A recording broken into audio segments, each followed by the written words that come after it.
सिद्धाणं नमो आयर्याणं नमो वज्रायाणं नमो लोये सवसावणं मंगलम भगवान वीरो मंगलम गौतमो गणी मंगलम कुंद कुंदाद्यो जैन धर्मोस्तु मंगलम सर्वमंगल्य मंगल्यम सर्वकल्याणकारकं प्रदानं सर्वधर्माणां जैनं जयतु शासनं जैनं जयतु शासनं जैनं जयतु शासनं।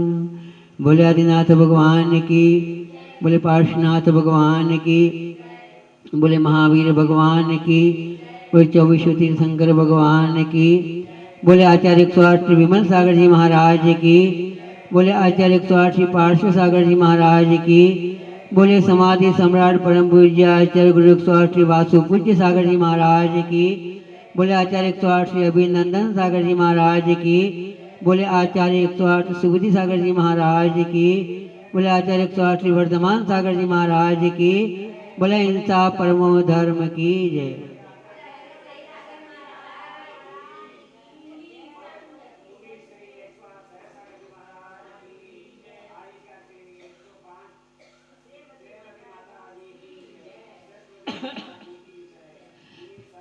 तीर्थ क्षेत्र सिरसाड़, जिसको सभी लोग पुण्योदय के नाम से जानते हैं, ये बहुत ही सुंदर अतिशयकारी भगवान पार्श्वनाथ की प्रतिमा विराजमान है।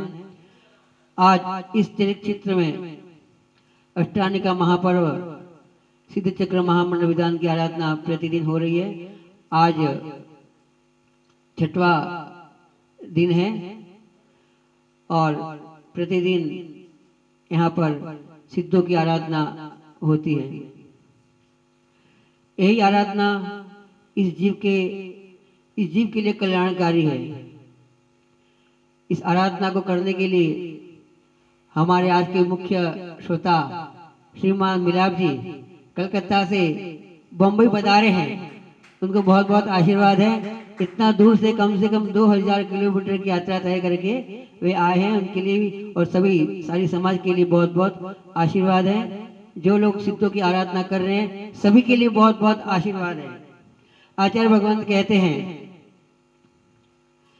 इस संसार महादुख सागर, इस संसार महादुख सागर में तुम बरमत आए, जामन मरण जरा दवदाए जीव महादुख पावे। इस संसार महावन भीतर बरमत और न आवे, जामन मरण जरा दवदाए जीव महादुख पावे। ये हम वैराग्य भावना में प्रतिदिन इसको पढ़ते हैं कि ये संसार महावन भीतर बरमत और नावे, जामन मरण जरा दवदाहे जीव महादुख पावे। यह संसार, आचार्य भगवंतों ने इस संसार को उपमा दी है। क्या उपमा दिए? यह संसार एक महावन है, महावन। इस संसार महावन भीतर, यह संसार क्या है? इस संसार को किसकी उपमा दी है? महावन की उपमा दी है। वन भी 2 प्रकार के होते हैं, एक सामान्य वन और एक महावन। वन कहते हैं जंगल को, वन किसे कहते हैं? जंगल को वन कहते हैं। तो एक सामान्य वन होता है और एक महावन होता है। अगर कोई व्यक्ति सामान्य जंगल में भूल से भी अगर उस सामान्य वन में चला जाए, सामान्य जंगल में चला जाए, तो उस जंगल से बाहर निकलने के लिए उसे अति शीघ्र मार्ग मिल जाता है। उस जंगल में ज्यादा भटकता नहीं है, वो अपने गंतव्य स्थान तक पहुंच जाता है, क्योंकि वो सामान्य वन है, सामान्य वन। और अगर भूला भटका कहीं कोई इंसान महावन के भीतर अगर घुस गया, महावन के अंदर चला गया, जहाँ भयंकर जंगल है, घनघोर जंगल है, जहाँ पर जंगली पशु रहते हैं, इस प्रकार के जंगल में अगर कोई इंसान भूला भटका चला गया तो वहाँ पर उस जंगल से बाहर निकलने के लिए उसके लिए बहुत ही मुश्किल हो जाता है। वो उस जंगल से निकलने का मार्ग ढूंढता है, लेकिन वो जैसे जैसे मार्ग ढूंढता है वैसे वैसे और उस जंगल के भीतर में चला जाता है और उसे ये समझ में नहीं आता है कि मैं कहाँ पर फंस गया। वो उस जंगल से, उस महावन के भीतर से निकलने के लिए पूर्व दिशा का चयन करता है। पूर्व दिशा की ओर वो जैसे जैसे गमन करता है वैसे वैसे और महान भयंकर जंगल आता जाता है, लेकिन उससे कोई मार्ग नहीं मिलता है, उसकी समझ में कुछ नहीं आता है, तो वो अपनी दिशा को बदल देता है। पूर्व से दक्षिण की ओर गमन करता है, वहां भी उसे मार्ग नहीं मिलता है, तो पश्चिम की ओर, उत्तर की ओर, चारों दिशाओं में वो व्यक्ति गमन करता है, लेकिन उस महावन के भीतर वो घुस गया है, वो भटक गया है, उसे बाहर निकलने का कोई रास्ता नहीं मिल रहा है। इसे कहते हैं महावन। तो ये तो एक जंगल की उपमा दी, लेकिन यह संसार भी इसी प्रकार महावन के समान है। जिस प्रकार महान जंगल में कोई व्यक्ति भटक जाता है, उसे रास्ता नहीं मिलता है, इसी प्रकार इस संसार रूपी महावन में अगर कोई घुस जाता है, कोई भटक जाता है, तो उसे रास्ता नहीं मिलता है। लेकिन यहाँ एक बात ध्यान देने योग्य है, वो तो लौकिक वन है। लौकिक जंगल में अगर इंसान भटक जाता है तो वहां कोई उसे रास्ता बताने वाला नहीं मिलता है, क्योंकि वहां जंगल में कौन रहता है? कोई नहीं रहता है। लेकिन इस संसार रूपी जंगल में अगर व्यक्ति भटक जाता है तो उसे रास्ता बताने वाले हैं। कौन है? साधु, गुरुवर। गुरुवर इस संसार रूपी जंगल में जो प्राणी भटक जाता है उसे मार्ग बताने के लिए गुरुवर तैयार है। कहते कि हे भाई, तू संसार रूपी मार्ग में जो भटक गया है, अब इस मार्ग को तू छोड़ दे, इस रास्ते पर तू चल, तो तू इस महावन से, इस संसार रूपी महावन से तू बाहर निकल जाएगा और अपनी आत्मा का कल्याण कर लेगा। लेकिन उस बात को व्यक्ति अपने अंतरंग में उतारता नहीं है। गुरु कहते हैं, सुन लेते हैं, और जो अपनी मनमानी चेष्टाएं जो करते आए हैं वही करते रहेंगे। तो ऐसे करने से आत्मा का कल्याण नहीं होगा। जो मार्ग बताने के लिए गुरुवर तेरे द्वार पर आए हुए हैं, उनकी बात को सुनना होगा और अपना मार्ग तय करना होगा कि वास्तव में गुरुवर जो बता रहे हैं वही सही मार्ग है और मुझे उनके बताए हुए मार्ग पर चलना चाहिए, न कि गुरु से दूर होना चाहिए। क्योंकि कहते हैं कि जिसके जीवन में गुरु नहीं उसका जीवन शुरू नहीं, क्योंकि यही गुरु है, वो भटकती आत्मा को सही मार्ग पर लगाते हैं। इसलिए कहा है कि ये संसार महावन भीतर ब्रह्म तौर नावे, जामन मरण जरा दवदाहे, जीव महादुख पावे। व्यक्ति भी अपने मन में चिंतन करता है, प्रभु से प्रार्थना करता है कि हे प्रभु, मैं इस संसार रूपी महावन के भीतर अनादिकाल से भ्रमण कर रहा हूँ, अनादिकाल से इस चक्र में कुछ कम 84 लाख योनियों में भ्रमण कर रहा हूँ और इस संसार रूपी महावन में भटक रहा हूँ। यानी कि मैं अनादिकाल से भटकता हुआ आया हूँ और वर्तमान में भटक रहा हूँ, और भविष्य में ऐसा मत कहना कि भविष्य में भटकता रहूंगा। अगर ऐसा कह दिया ना, आप मिथ्यात्व की कोटि में आ जाएंगे, और अगर मिथ्यात्व की कोटि में आ गए, मरण किया और एकेंद्र में अगर पैदा हो गए तो एक सागर की आयु तक भटकते रहेंगे। अगर द्विइंद्रिय में जन्म ले लिया मिथ्यात्व लेकर के तो 25 सागर तक भटकते रहेंगे, और 3 इंद्रिय में जन्म लिया तो 50 सागर, और 4 इंद्रिय में जन्म ले लिया मिथ्यात्व से तो 100 सागर तक भटकते रहेंगे, और असंगी पंचेंद्रिय 1000 सागर, और अगर संगी पंचेंद्रिय बना और मिथ्यात्व साथ में लगा रहा, ये मिथ्यात्व 70 कोड़ी सागर तक तुमको भटकाता रहेगा। इसलिए ऐसा कभी नहीं कहना कि हम अनादिकाल से इस संसार में भटक रहे हैं, वर्तमान में भटक रहे हैं और आगे भटकते रहेंगे, ऐसा कभी नहीं कहना। क्योंकि कल के प्रवचन में बताया था, कुएं का उदाहरण दिया था कि वर्तमान अपने हाथ में है, 4 अंगुल रस्सी अपने हाथ में है, वर्तमान को हमने संभाल लिया तो हमारा भूत भी सुधर जाएगा, भविष्य भी सुधर जाएगा और वर्तमान तो सुधरेगा ही सुधरेगा। पतंग की डोर हमारे हाथ में है, पतंग की डोर हमारे हाथ में है। लेकिन कोई व्यक्ति ये सोचे कि मैं पतंग को पूर्व दिशा की ओर उड़ाऊं, कोई सोचे मैं पतंग को पश्चिम की ओर उड़ाऊं, कोई सोचे मैं दक्षिण उत्तर की ओर उड़ाऊं पतंग को। लेकिन पतंग की डोर हमारे हाथ में है, लेकिन हम जैसा चाहते हैं वैसा पतंग नहीं उड़ सकती है। पतंग की हवा जिधर जा रही है, हवा जिधर जा रही है उधर ही पतंग है वो गमन करेगी। तो ये पतंग की बात हुई। लेकिन अगर उस पतंग को छोड़ा और हमने धर्म रूपी पतंग की डोर पकड़ ली, अगर हमने धर्म रूपी पतंग की डोर पकड़ ली तो हम चाहे वैसे उड़ा सकते हैं, वो तो लौकिक पतंग है, वो तो हवा के अनुसार चलेगी।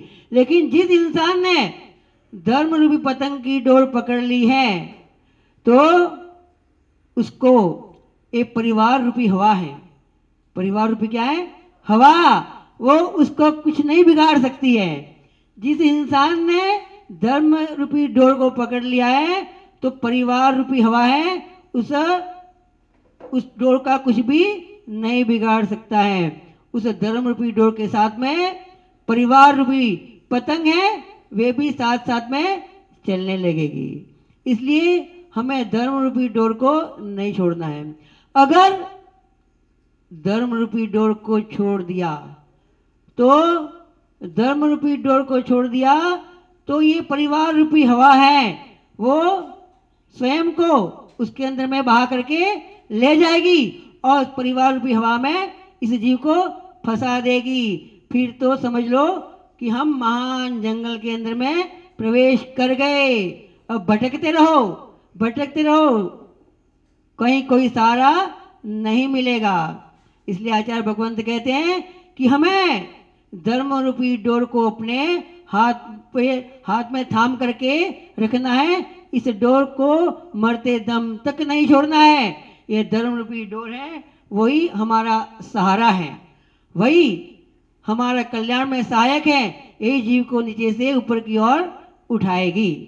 इसलिए धर्म रूपी डोर को हर समय हमें अपने साथ में रखना है, हमें पकड़ के रखना है, उसे छोड़ना नहीं है। क्योंकि यही धर्म एक कील के समान है। कहते हैं कि एक बार कबीरा कहीं जा रहे थे और एक बुढ़िया चक्की चला रही थी। चक्की देखी है ना, अब कहाँ चक्की देखी, अब तो चक्की का जमाना गया। अब तो मशीन चक्की भी नहीं रखते हैं, रेडीमेड आटा घरों के अंदर में आ जाता है। पता नहीं कब का पीसा हुआ आटा रखा है बाजार का और उसी आटे का इस्तेमाल करते हैं। इतने प्रमादी इंसान हो गए हैं कि कितने जीवों का भक्षण कर रहे हैं। लेकिन ऐसा नहीं होना चाहिए। हम सारी व्यवस्था करते हैं, हमें शुद्ध भोजन भी करना चाहिए। तो वो जमाना था हाथ की चक्की का, लेकिन अब तो मशीन चक्की आई है, उसको भी घर में नहीं रखते हैं और रेडीमेड चीजें खाते हैं। और हम कहते हैं हिंसा परमो धर्म की जय। केवल बोलने का नाम धर्म नहीं है, उसको आचरण में उतारने का नाम धर्म है। इसलिए शुद्ध सात्विक घर का भोजन अपन को करना चाहिए। तो मैं बात बता रहा हूं कि वो बुढ़िया चक्की चला रही थी, आटा गेहूं पीस रही थी, तो उधर कबीरदास जी जा रहे थे। तब वे अपने मन में सोचते हैं, तो कहते हैं, चलती चकिया देख कर, चलती चकिया देख कर दिया कबीरा रोए। चलती चकिया देख कर दिया कबीरा रोए। दो पाटन के बीच में साबुत बचे ना कोई। दो पाटन के बीच में साबुत बचे ना कोई। जब बुढ़िया चक्कियाँ चला रही थी और कबीरदास जी को देख करके रो रहे थे, बुढ़िया ने पूछा, आखिर में मन में संदेह तो हो जाता है कि आदमी क्यों रो रहा है, क्या बात है, कुछ न कुछ बात होता है, बिना कारण के कोई कुछ घटना चेष्टा नहीं करता है। तो बुढ़िया ने पूछा, कबीरदास जी क्या बात है, तुम्हारी आंखों में आंसू क्यों है? तब कबीरदास जी कहते हैं कि हे माँ जी, तुम चक्की चला रही हो, इस चक्की को देख करके मुझे संसार की दशा का अवबोध, संसार की दशा का ज्ञान हो गया। इस चक्की को तुम चला रही हो, चक्की को देखते हुए मुझे संसार की दशा का ज्ञान हो गया, और इसी संसार की दशा का अंतरंग में चित्रण किया और मेरी आंखों में पानी आ गया। बुढ़िया पूछते क्यों, क्या बात है? तो जिस प्रकार इस चक्की के अंदर के दो पार्टे हैं, चक्की में दो पार्टे हैं, उन दो पार्टों के बीच में जो भी गेहूं का दाना आता है वो बचता नहीं है, वो पीस जाता है, वो बचता नहीं है, वो पीस जाता है। इसी प्रकार मैंने संसार का चित्रण किया कि संसार भी एक चक्की के समान है। इसके दो पार्टे हैं, रात और दिन, रात और दिन रूपी दो पार्टे हैं। एक चक्की और है, उत्सर्पिणी और अवसर्पिणी काल रूपी दो पार्टे हैं। इस चक्की दो पार्टे हैं, इसमें जो भी जीव भ्रमण कर रहा है वो बचता नहीं है, वो जीव काल के मौत में समा जाता है, वे अपनी आत्मा का कल्याण नहीं कर पाता। कौन जीव? जो इस संसार रूपी चक्की में पीसा जा रहा है वो अपनी आत्मा का कल्याण नहीं कर पा रहा है। ऐसी बात, ये बात मेरे अंतरंग में आ गई और मेरी आंखों में पानी बहने लगा कि हम न जाने कब से इस संसार रूपी चक्किया में हम पीसे जा रहे हैं, अभी तक हम अपनी आत्मा का कल्याण नहीं कर पाए। तो बुढ़िया, जो अम्मा जी चक्की चला रही थी, वो बहुत बुद्धिमान थी, बहुत ज्ञानवान थी। तो उसने कबीरदास जी को समझाया। क्या समझाया? चक्की चले तो चलन दे, तू काहे को रोए। क्या कहती है? चक्की चले तो चलन दे, तू काहे को रोए। धर्म कील के आसरे, बाल ना बाका होए। क्या कहती है? धर्म कील के आसरे, बाल ना बाका होए। हे कबीरदास, तुमने ये जो गेहूं का उदाहरण लिया, जो दो पार्ट के बीच में गेहूं आते हैं वो बचते नहीं है, पीस जाते हैं, लेकिन जिस गेहूं ने उस गट्टी के अंदर में कील होती है, उस कील का सहारा ले लिया है, उस गेहूं का वो चक्किया कुछ भी नहीं बिगाड़ सकती है। वो गेहूं साबुत का साबुत, पूरा का पूरा, आखा का आखा रह जाता है। वो चक्किया उस गेहूं का कुछ नहीं बिगाड़ सकती है। इसी प्रकार इस संसार रूपी चक्की के जो दो पार्ट हैं, उत्सर्पिणी अवसर्पिणी काल, रात रूपी दिन रूपी जो दो पार्ट हैं, इसमें संसारी प्राणी रहता है। लेकिन जिस संसारी प्राणी ने धर्म रूपी कील का सहारा ले लिया है, धर्म रूपी कील का सहारा ले लिया है, उसे ये संसार रूपी चक्किया कुछ भी नहीं बिगाड़ सकती है। इसलिए हर भव्य प्राणी को होना चाहिए वे धर्म रूपी कील का सहारा ले। उस धर्म रूपी कील का सहारा है, वो कभी नहीं छोड़ेगा, तो अपनी आत्मा का कल्याण कर लेगा, उसका कोई कुछ भी नहीं बिगाड़ सकता है। तो हमें अपना बिगाड़ नहीं करना है। अगर हमें अपना भविष्य सुधारना है, जो भूत गया तो गया, वर्तमान हमारे हाथ में, और भविष्य को सुधारना है तो हमें इस वर्तमान में, क्योंकि वर्तमान के शासन में जी रहे हम, कौन से शासन में अभी चल रहा है? अपना वर्तमान का शासन चल रहा है। 23 तीर्थंकर तो पहले हो चुके, वर्तमान में वर्तमान का शासन चल रहा है। इस वर्तमान के शासन में हमें धर्म रूपी कील का सहारा लेना है, और हमारा भूत वर्तमान और भविष्य तीनों सुधर जाएंगे और हम अपनी आत्मा का कल्याण कर लेंगे। तो हमें अपनी आत्मा का कल्याण करने के लिए इस धर्म रूपी कील का सहारा लेना है। और जो गुरुवर बताते हैं, गुरुओं से दूर नहीं भागना है, दूर नहीं हटना है, गुरुओं के निकट में हमें जाना है।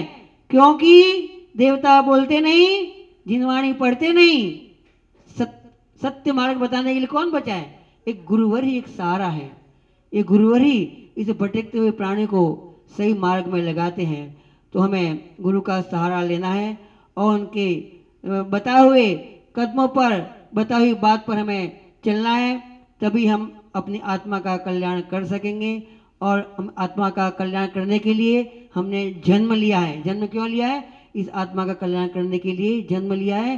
तो जिसके लिए हमने जन्म लिया है उसका हमें चिंतन करना चाहिए और इस धर्म रूपी कील का सहारा कभी नहीं छोड़ना है। इसको हमें हर समय हाथ में पकड़ कर रखना है। इन्हीं भावनाओं के साथ में बोलिए पंच परमेश्वर भगवान की, बोले सिद्ध चक्र महामंडल विधान की, बोले आचार्य गुरु 108 वासु पूज्य सागर जी महाराज की जय।